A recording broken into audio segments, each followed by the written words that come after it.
آپ کہیں گے کہ معرفت تقاضا کیا رکھتی ہے، پہچانتے کیسے ہیں؟ میری قوم کے بچوں یہ بات ذہن میں رکھنا کہ معرفت کا پہلا تقاضا یہ ہے کہ وہ دنیا سے بے نیاز کرتی ہے۔ کیا بات ہے۔ میری 22 سال کی خطابت میں مجھے ایک روایت نہیں ملی کہ سلمان نے علی سے کہا ہو کہ مجھے اچھا سا گھر بنوا دے، کیا بات، مجھے کمبر کی جائیداد دکھاؤ۔ یہ شاہی چھوڑ کے نوکریوں میں آئے ہیں، نوکری میں آ کے بادشاہی نہیں کی۔ معرفت کیا ہے؟ معرفت سمجھانے لگا۔ مجھے مدینے میں سلمان کا گھر دکھائیں، مجھے کمبر کی جاگیر دکھائیں، مجھے فضہ کے باغات دکھائیں، زمین پہ ان کی پراپرٹی دکھائیں، زمین پہ ان کا امام سے مانگنا دکھائیں۔ حضرت ابو ذر کا نام جندب بن جنادہ تھا۔ ابو ذر لقب دیا تھا رسول نے، ابو ذر، ذر کہتے ہیں دولت کو، دولت کا مالک۔ نبی نے کہا تھا ابو ذر، اور اپنا گھر نہیں تھا، اپنا گھر نہیں تھا۔ اور حضرت ابو ذر ایک دن مدینے کے باہر بیٹھے ہوئے اور ہاتھ میں ایک چھڑی پکڑی ہوئی ہے، اس کے ساتھ بیٹھے ہوئے 4 لوگ قریب سے گزرے، ان میں سے ایک نے رکے یوں حضرت ابو ذر کو دیکھا، کہنے لگا اسے مدینے کے لوگ ابو ذر کہتے ہیں اور اس کا گھر ہی کوئی نہیں ہے، کیا فائدہ ملا تجھے علی کو ماننے سے؟ وہ دیکھ، اس نے اس کو مانا، اس نے اتنا وظیفہ دیا، اس نے اسے مانا، اس نے اس کو اس شہر کا حاکم بنا دیا، اس بندے نے اس کو مانا، اس نے اسے اتنی جاگیر دے دی، تو نے علی کو مانا، گھر بھی علی نے نہ دیا۔ اتنا کہنا تھا، ابو ذر نے فوراً اپنی چھڑی کو اٹھایا اور اٹھا کے کہا مستغنب ولایت امیر المومنین السماء و جند الارض۔ علی نے ابو ذر کو اتنا غنی کیا ہوا ہے، جب چاہو اس چھڑی سے آسمان زمین پہ اتار لو۔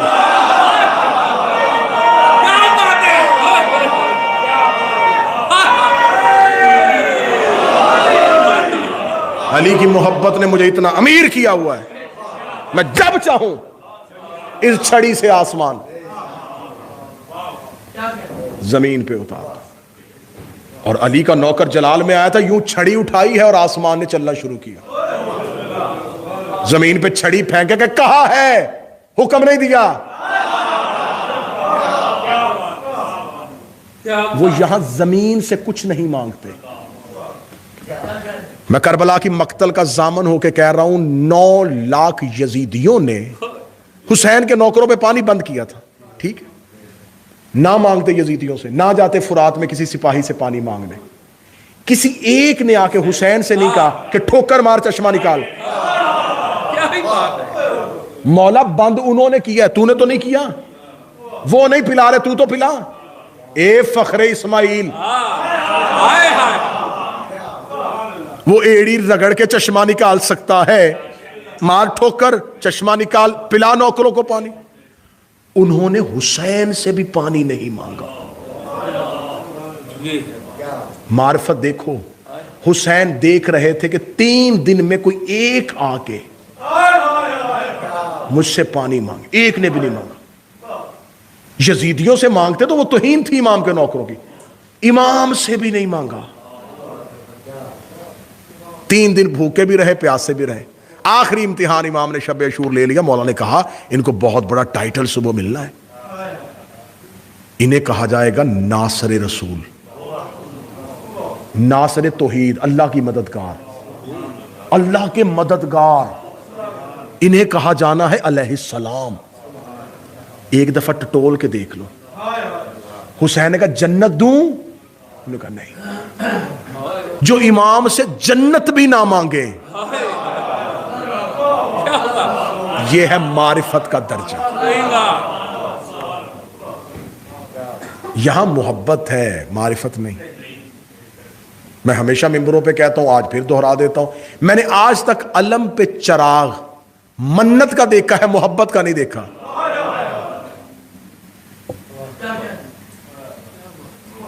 میں نے تعزیے پہ، ذوالجناح پہ سیبوں کے ہار منتوں کے دیکھے، میں نے تابوت پہ چڑھتی ہوئی چادریں خواہشات کی دیکھی، تو ہم نے تو مانگا ہے, ہم نے تو مانگنے کے لیے ماننا ہے امام کو, دینے کے لیے تو ماننا ہی نہیں. پہلے معرفت پہ آؤ. معرفت بے نیاز کرتی ہے, چیزوں سے بے نیاز کر دیتی ہے. امام کو لالچ میں نہیں مانا جاتا. لالچ میں امام کو ماننا ہے تو صرف جاننا ہے, پہچاننا نہیں. وہ جانتے ہیں ہمیں کیا چاہیے, وہ جانتے ہیں ہماری طلب کیا ہے, وہ جانتے ہیں ہماری خواہش کیا ہے, وہ جانتے ہیں ہمیں کیا ہے. اپنی محبت سامنے رکھ کے یہ نہ کہو کہ یہ ہماری محبت پڑی ہے, یہ دے. یہ معرفت نہیں ہے. اب میں نے جو جملہ کہا تھا کہ 98% شیعوں کا یہ کہہ کے عقیدہ خراب کر دیا کہ تم امام سے مل ہی نہیں سکتے, ملاقات ہی نہیں ہے. میں اس پہ دلیل ایک آخری دینے لگا اور میں آج کی گفتگو تمام کرنے لگا ہوں. اللہ میرے بھائی نصر کے والد محترم کے درجات بلند فرمائے, اور اس مجلس کے طفیل آپ جتنے بیٹھے ہیں آپ تمام کے مرحومین کے درجات بلند. زندگی میں اگر امام سے ملاقات ممکن نہیں تو جو انسان جب مرتا ہے تو وہ امام کو دیکھتا کیسے ہے؟ یا تو پھر یہ عقیدہ کتابوں شیعوں کتابوں سے نکال دو کہ جو بھی مرے گا وہ علی کو دیکھے گا, مشرق میں ہو یا مغرب میں. تو جس نے زندگی میں علی کو نہیں دیکھا مرنے کے بعد کیوں دیکھا؟ انسان بھی وہی ہے, اعمال بھی وہی ہے, اب علی نظر کیوں آ رہا ہے؟ اس پہ دلیل دے دوں جی میں آپ کو کہ امام کو دیکھنا کیسے ہے, امام سے ملاقات کیسے. دیکھیں اگر آپ کے پاس ایک ڈیوائس ہو نا, ایک ریڈیو ہو, ایک ڈیوائس ہو, تو اس وقت پڑھے لکھے نوجوانوں سے میں مخاطب ہوں, اس وقت بہت سی لہریں جو ہیں اس وقت یہاں پر موجود ہیں, اور آپ چاہتے ہیں کہ آپ ان میں سے کسی ایک لہر کو کیچ کریں اور اس کی آواز کو سنیں. تو آپ نے اپنی اس ڈیوائس کی فریکوینسی جو ہے اس کو سیٹ کرنا ہے اس لہر کے ساتھ. جیسے جیسے وہ فریکوینسی سیٹ ہوتی رہے گی آواز کی ہلکی ہلکی جھلک آپ کے کانوں میں آئے گی. جو ہی وہ فریکوینسی پوری اسی نمبر پہ سیٹ ہو گئی آواز کلیئر آنی شروع ہو جائے گی. امام کی آواز موجود ہے, ہماری فریکوینسی سیٹ نہیں ہے.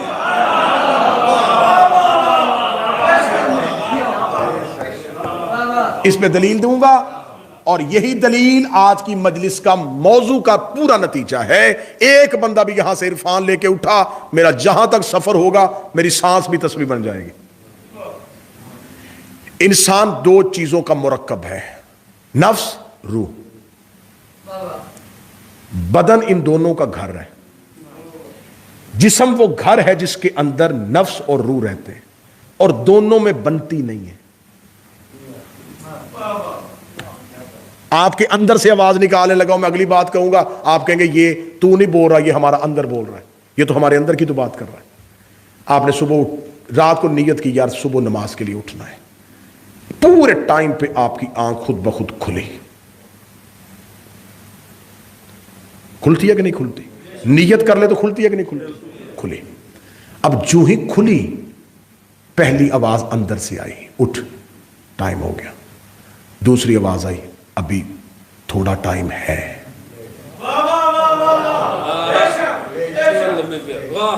فوراً اگلی آواز آئی, پھر نیند آ جائے گی, پھر اٹھا نہیں جائے گا. پھر دوسری آواز آئی, نہیں اب اٹھ گیا ہوں. پھر اندر سے آواز آئی, اٹھ ہمت کر لے, پڑھ لے نماز, ٹائم جا رہا ہے. اگلی آواز پھر آئی, بستر گرم ہے. آج جسم میں ہلکی ہلکی درد بھی ہے. اور آخری تھپکی آئی, کل سے پڑھوں گا.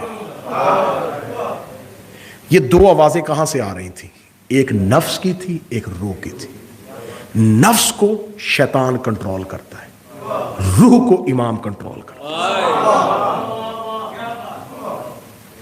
دو آوازیں آپ کے اندر تھیں, بار بار آپ نے اپنی فریکوینسی کو شیطان کی آواز پہ سیٹ کر دیا. جب وہ اس پہ سیٹ ہو گئی تو یہ آواز آنی بند ہو گئی.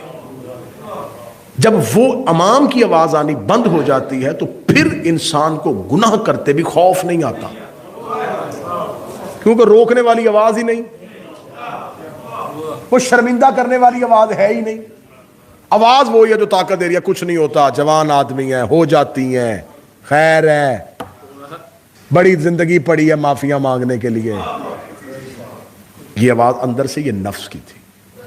میری قوم کے نوجوانوں، میری قوم کے بچوں، انسان کے اندر جتنی خواہشات پیدا ہوتی ہیں یہ نفس کی ہے. مولا علی سے کسی بندے نے کہا یا علی کو نسخہ بتائیں سکون آ جائے. فرمایا خواہشات تھوڑی کر. کیا نسخہ ہے؟ کیا نسخہ؟ بے سکونی آتی ہے خواہشات بڑھانے سے. آپ میں سے جتنے بیٹھے ہیں میرے بھائی ہیں، میرے بزرگ ہیں، میرے جوان دوست ہیں، پچھلے وقت پہ جائیں، ریوائنڈ کریں اپنی لائف کو، واپس جائیں. جب پاکستان میں تھے اور ویزا نہیں تھا اور ویزے کے حصول کی کوششیں کر رہے تھے، اس ٹائم خواہش تھی بس ویزا مل جائے، ایک دفعہ چلے جائیں، بس چھوٹی سی خواہش ہے، گھر اپنا بن جائے، گھر والوں کی زندگی سیٹ ہو جائے، بس اتنی سی خواہش، بس اور کچھ چاہیے ہی نہیں. وہ جو پہلی خواہش تھی وہ چھوٹی سی خواہش بہت سی خواہشات میں بدلی. کیا ملٹی پلائی ہوتی ہے. چھوٹا گھر نہیں، اب بڑا ہونا چاہیے. بڑا لے لیا، 7 والا پلاٹ بک رہا ہے. گاڑی چھوٹی ہے، بڑی ہونی چاہیے. دکان ایک ہے، 2 ہونی چاہیے. کاروبار بڑھانا چاہیے. یہ خواہشات تھی نفس کی. کچھ خواہشات وہ تھی جو ہمارے ساتھ جڑے ہوئے لوگوں نے اپنے مطالبات کی صورت میں ہمارے اندر پیدا کی. میں بالکل یہ 2 × 2 = 4 میں کوئی کتاب، کوئی تبا مصر تو پڑھ کوئی نہیں رہا. یہ تو آپ کا اندر پڑھ رہا ہوں، میں اندر پڑھ رہا ہوں، ہر ایک کا اندر پڑھ رہا ہوں، اپنا اندر پڑھ رہا ہوں، ہر ایک کا اندر پڑھ رہا ہوں. بہت سے ایسے مطالبات ہوتے ہیں جو ہماری خواہشات بڑھا دیتے ہیں.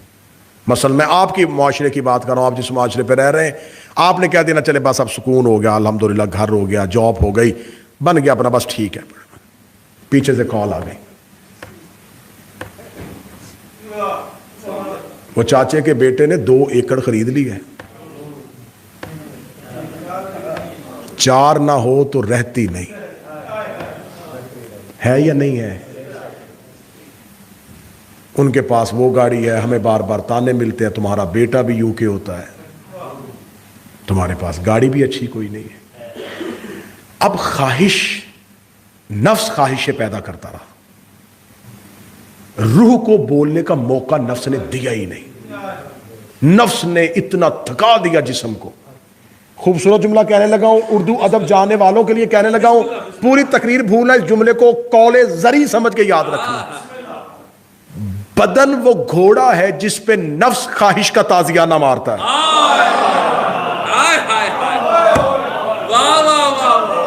بدن سواری ہے جس پہ نفس سوار ہوتا ہے، خواہشوں کے چابک مارتا ہے. بدن تھکتا، خواہش کے پوری کرنے کے لیے یہ کر، یہ کر، یہ کر، یہ کر، یہ کر، یہ کر، اتنی خواہشوں میں مگن ہوا کہ وہ جس بدن نے خواہشوں کی تکمیل کے لیے کوشش کی، اب وہ لاغر ہو گیا، اب وہ کمزور ہو گیا. اب زیادہ کام نہیں ہوتا، اب 8 گھنٹے جاب نہیں ہو رہی، اب گاڑی نہیں چلا سکتا، اب آنکھوں کی نظر ٹھیک نہیں رہی، اب بدن بڑا خراب ہو گیا ہے، اب نیند نہیں آتی، اب بلڈ پریشر کنٹرول میں نہیں رہا، اب ہارٹ کا مسئلہ ہو گیا ہے. اب وہ نفس جس نے بدن جوانی کے عالم میں دوڑایا تھا، وہ بدن تھکتا تھکتا تھکتا نفس کے سامنے گر گیا. اب نفس اس سے کچھ نہیں کہہ رہا اور وہ بدن بستر پہ بیمار پڑا ہے. روح کی سنی نہیں، نفس نے ٹکنے نہیں دیا. اینڈ کیا ہوا؟ کل نفس ذائقۃ الموت. وہ جس نفس نے ساری زندگی دوڑایا تھا وہ بدبخت مر گیا. روح نہیں مری، نفس مر گیا. نفس مرتا گیا، خواہشیں خود بخود مر گئی. اب وہ مرا ہوا یہ نہیں کہہ رہا مجھے بہتر جگہ پہ غسل دینا. اب وہ ایک بے جان گوشت کا ٹکڑا ہے. امیر سے امیر بندہ بھی مر گیا تو میں نے آج تک کوئی ایسا واقعہ نہیں سنا کہ اسے گھر کے بیڈ روم میں اس کے اپنے بیڈ پہ غسل دیا گیا. وہ جس نے ساری زندگی کمایا تھا اس کے غسل کے لیے پھٹا مسجد سے آتا ہے، اور وہ مسجد میں اس نے دیا ہے جس نے باپ کے نام پہ خیرات کی ہے.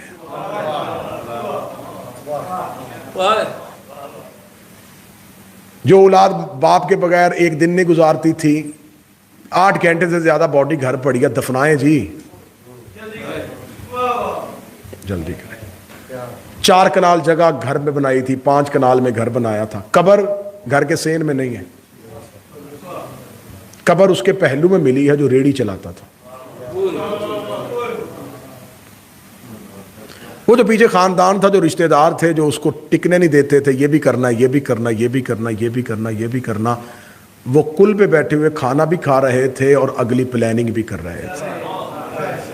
دکان اب کون سنبھالے گا؟ بینک بیلنس کسی کے نام کر کے گیا ہے کہ نہیں؟ چیزیں کسی کے حوالے ہوئی ہیں کہ نہیں ہوئی؟ اب جب مرے تو امام نظر کیوں آیا؟ بس اس بات کو سمجھ لو تو پوری تقریر سمجھ لی۔ آج یہ کہنا امام سے ملاقات نہیں، امام کو دیکھ نہیں سکتے، امام سے مل ہی نہیں سکتے، امام تک پہنچ ہی نہیں سکتے، جو ہی مرے علی نظر آ گئے۔ علی اس لیے نظر آ گئے کہ نفس مر گیا، علی نظر آ گیا۔ نفس مر گیا، امام نظر آ گیا۔ مولا فرماتے زندگی میں امام دیکھنا چاہتے ہو، زندگی میں نفس مارو، امام نظر آ جائے گا۔ مولا حسین نفس مارو، امام نظر آ جائے گا۔ اس کا مطلب ہے کہ امام اور ہمارے درمیان جو پردہ ہے وہ نفس کا ہے۔ بہت ہی خوبصورت بات۔ نفس ہمیں امام کو، جس نے نفس مارا تھا وہ امام دیکھ رہے تھے اور دیکھ رہے ہیں۔ جن کے پاس خواہش نہیں ہے، جن کے پاس نفس مر چکا ہے اور صرف بدن میں روح زندہ ہے، ایسے افراد زمین پہ موجود ہیں۔ میں ان کو جانتا بھی ہوں جو اپنی روح کو جب جی چاہے نجف لے جائیں۔ اسے کہتے ہیں طی الارض، زمین کے فاصلے سمیٹ لینا۔ کیسے ہوتا ہے میں بتا دیتا ہوں، فارمولہ دیتا ہوں۔ آپ سوتے ہیں، سوتے ہوئے آپ نے خواب دیکھا کہ خواب ہے ایک بازار میں آپ دوڑ رہے ہیں اور کوئی شخص آپ کے پیچھے لگا ہوا ہے۔ تھوڑی دیر بعد آپ کی آنکھ کھلی تو آپ کا سانس پھولا ہوا تھا، ہے کہ نہیں ہے یار؟ بولے تو صحیح ہوا۔ سانس پھولا ہوا، دل کی دھڑکن تیز، ہارٹ بیٹ تیز ہے، گلے میں پیاس لگی ہوئی ہے، تو آپ تو بستر کے اوپر لیٹے ہوئے تھے، دوڑے بھی نہیں۔ بدن پہ یہ ہارٹ بیٹ تیز کیوں ہوئی؟ یہ سانس کیوں پھولی؟ پیاس کیوں لگی؟ اس کا مطلب ہے کہ جب بدن سو گیا تھا روح نکلی، روح نے جو کیفیت لی وہ بدن کو دے دی، اور جیسے ہی روح بدن میں واپس آئی تو وہ کیفیت ساتھ لے آئی، آنکھ کھلی اور وہی کیفیت زندہ ہو گئی۔ اس کا مطلب کہ روح جب چاہے بدن سے نکلتی ہے، جب چاہے بدن میں آتی ہے۔ جب انسان سوتا ہے تو روح جاتی ہے۔ آپ نے جو دن بھر میں سوچا ہوتا ہے روح اس کے مطابق تعاقب کرتی ہوئی وہی کیفیت آپ کو لا کے واپس دیتی ہے۔ تو جس کو روح پہ کنٹرول آ گیا اس کا جب جی چاہے روح کو کہ چل نجف چلنا ہے، چل مجھے کربلا چلنا ہے۔ لہذا اگر امام کے ساتھ فریکوینسی سیٹ ہو گئی تو امام کی آواز آنی شروع ہو جائے گی۔ اس پہ اگلا جملہ بڑا اچھا دینے لگا ہوں، پورے کوفے کی فریکوینسی سیٹ نہیں تھی، حبیب سن رہے تھے۔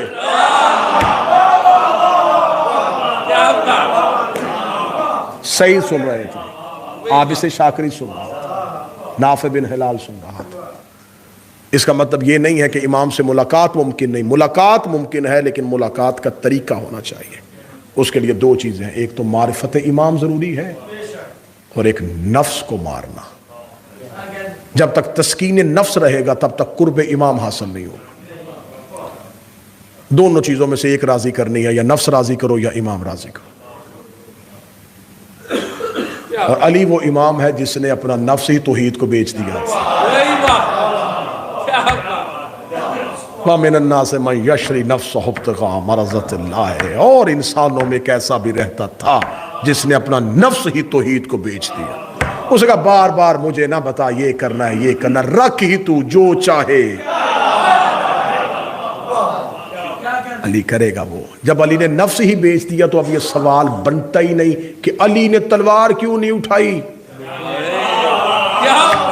علی فلاں سے کیوں نہیں لڑا، علی نے یہ کیوں نہیں کیا، علی کا نفس اپنے پاس ہے ہی نہیں. سوال یہ کرو اللہ نے موت کیوں نہیں دی، اللہ نے اسے مارا کیوں نہیں؟ کیونکہ علی کا نفس اللہ کا نفس ہے، علی ہے نفس اللہ. اور یہ کائنات میں واحد ہے جو ایک وقت میں نفس اللہ بھی ہے اور نفس محمد بھی ہے.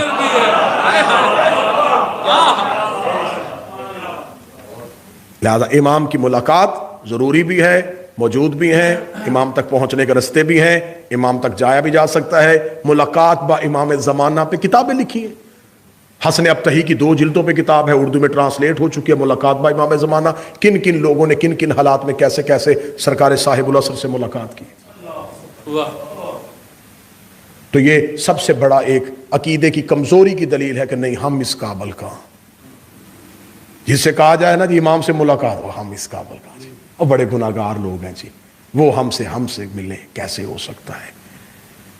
تو اگر وہ تمہیں گناہوں کی وجہ سے مل نہیں رہے تو تمہارے گناہوں کی وجہ سے اپنی محبت کیوں دے رہے ہیں؟ مولا نے فرمایا شیطان تمہارے دل میں جو مجھ سے دور کرنے کے لیے پہلا وہم پیدا کرتا ہے وہ یہ ہے کہ کہاں وہ کہاں ہم. اگر لفظ سنو گے زندگی تبدیل کرنا اس لفظ کی وجہ سے. مولا فرماتے سرکار صاحب العصر اگر ہم نے تمہیں تمہارے گناہوں کی وجہ سے دور کرنا ہوتا تو ہم اپنی محبت تمہیں دیتے ہی کیوں؟